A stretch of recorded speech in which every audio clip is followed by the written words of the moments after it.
संजय राउत के इस तस्वीर की चर्चा खूब हो रही है। तस्वीर में देखा जा सकता है कि बाल ठाकरे के सिंहासन के सामने संजय राउत नतमस्तक रहे, फिर हाथ जोड़कर प्रणाम किया।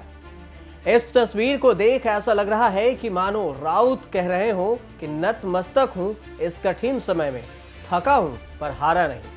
अगर आप होते तो ऐसा कभी नहीं होता। संजय राउत 101 दिन जेल में गुजारने के बाद मातोश्री पहुंचे तो भावुक मुद्रा में जब उन्हें बाल ठाकरे का सिंहासन दिखा तो वह खुद को रोक नहीं सके।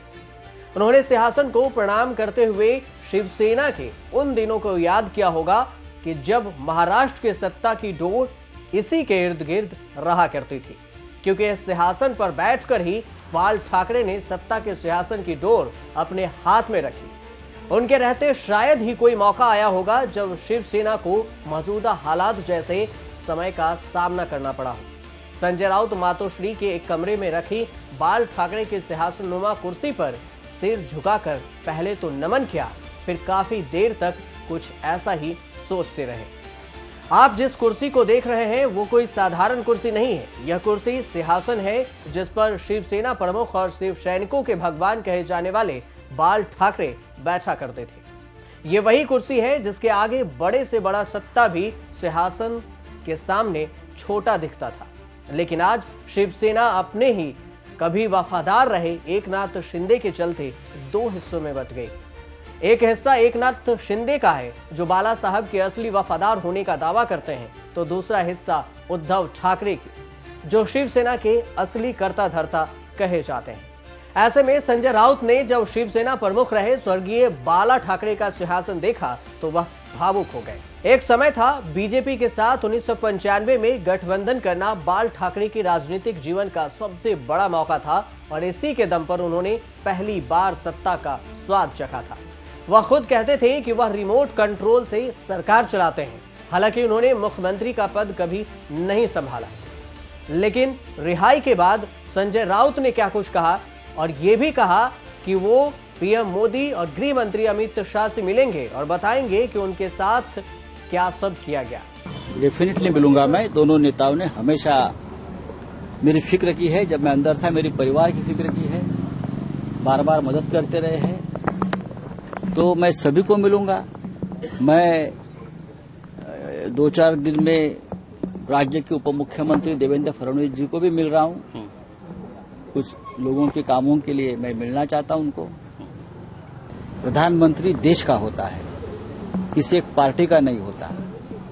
मैं दिल्ली में जाकर प्रधानमंत्री से मिलूंगा और अमित शाह साहब से मिलूंगा, गृह मंत्री है देश के, और उनको भी बताऊंगा क्या हो गया मेरे साथ। लेकिन अब जब पात्रा चोल केस मामले में 101 दिन बाद शिवसेना नेता और प्रवक्ता जेल में गुजारने के बाद 10 नवंबर को मातोश्री पहुंचे तो वहां उद्धव ठाकरे और उनकी पत्नी रश्मि ठाकरे ने संजय राउत का गर्मजोशी से स्वागत किया। उनकी पत्नी रश्मि ठाकरे ने संजय राउत की आरती कर उन्हें बधाई दी और तिलक लगाया, जबकि मुस्कुराते हुए आदित्य ठाकरे ने राउत को गले लगाया। इस दौरान वहां मौजूद लोगों को मिठाइयां बांटी गई। एक तरह से मातोश्री में उत्सव का माहौल दिखा। उसके बाद बाल ठाकरे के सिंहासन के सामने संजय राउत नतमस्तक दिखे। शिवसेना उद्धव बाला साहब ठाकरे के नेता संजय राउत की जेल से रिहाई के बाद एक बार फिर से महाराष्ट्र की राजनीति गर्मा गई है। संजय राउत ने जेल से रिहाई के साथ ही कहा कि वह किसी की आलोचना नहीं करेंगे और नहीं मानते कि उनके खिलाफ साजिश की गई है।